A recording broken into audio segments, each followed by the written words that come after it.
मुस्लिम vote bank को खुश करने के लिए ममता दीदी आपने ऑपरेशन सिंदूर का भी विरोध किया। ममता दीदी 2026 तक कर दो, जितना विरोध करना है उतना, उसके बाद आप मुख्यमंत्री ही नहीं रहो।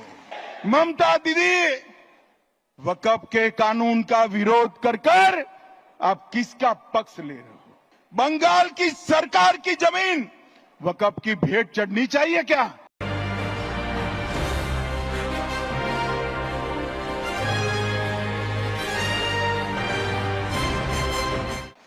भाइयों बहनों, बेलडांगा में कार्तिक पूजा के दौरान हमला हुआ, सरस्वती पूजा पर हमला हुआ क्योंकि मुहर्रम निकाल दिया जाए। भाइयों बहनों, मुस्लिम तुष्टीकरण की सभी सीमाएं ममता दीदी लांघ गई। मुझे बताओ भाइयों बहनों, मन से बताना, मोदी जी जो वक्फ का कानून लाए हैं वो अच्छा है या नहीं है? जोर से बोलो, अच्छा है या नहीं है? बंगाल की जमीन, बंगाल की सरकार की जमीन वक्फ की भेंट चढ़नी चाहिए क्या? जोर से बोलो, चढ़नी चाहिए। ममता दीदी वक्फ के कानून का विरोध कर आप किसका पक्ष ले रहे हो? पूरा बंगाल चाहता है कि वक्फ अच्छे से चले, पारदर्शिता आए, निर्दोषों की भूमि न जाए, सरकार की भूमि पर अतिक्रमण न हो, मगर ये वक्फ का विरोध कर रही है। ममता दीदी 2026 तक कर दो, जितना विरोध करना है उतना, उसके बाद आप मुख्यमंत्री ही नहीं रहो। भाइयों बहनों, मस्जिदों के इमामों को वेतन देना शुरू किया, कोर्ट ने रुकवा दिया। बांग्लादेशी और रोहिंग्या उनकी मदद से घुसपैठ कर रहे हैं। राम जन्मभूमि के भूमि पूजन के दिन सद्भावना जुलूस के नाम पर नाटक किया।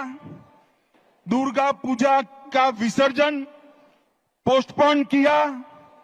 मुस्लिम कर्मचारियों को रमजान में आधे दिन की छुट्टी दी।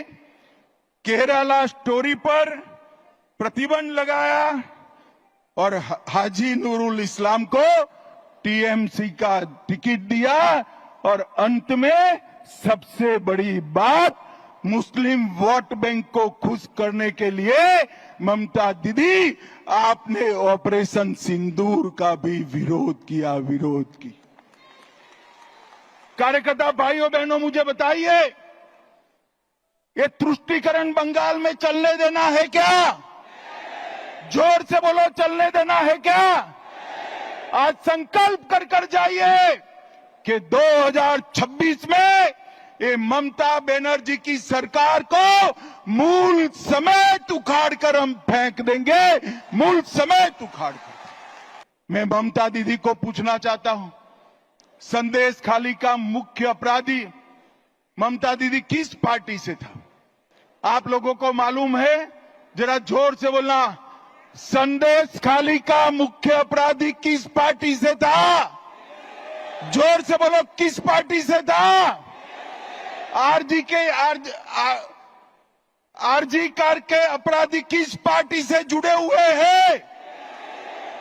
और ये महिला मुख्यमंत्री, माताओं बहनों के सम्मान की भी चिंता नहीं। ममता की नोटिस से किसी को डरने की जरूरत नहीं है।